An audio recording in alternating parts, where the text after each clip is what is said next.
The vertical axis, you will see the increase in the deficit. I think the action of the government is, from this point of view, entirely appropriate. One has to keep in mind that in 2009, 85% of the deficit in 2009 was financed by the Bank of England. So there was clearly a need to do something to strengthen the fiscal account, and the government is taking action for this, and we think that the targets are going to be achieved. Adjustment.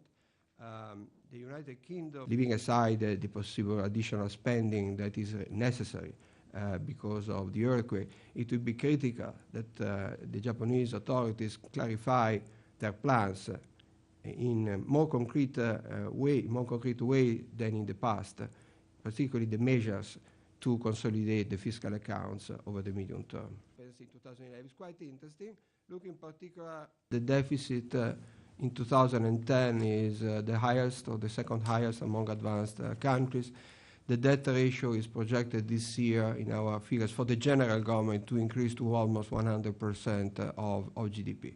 So it's clear that this is putting a lot of pressure in principle on the fiscal account. The positive aspect for the United States is that the United States have a lot of credibility. Risk is relatively low, is what we would call is a tail event. This is more of a generalized challenge because the crisis was global. But I think based on historical evidence, yes, it's going to be difficult, but it has been done before. There are precedents.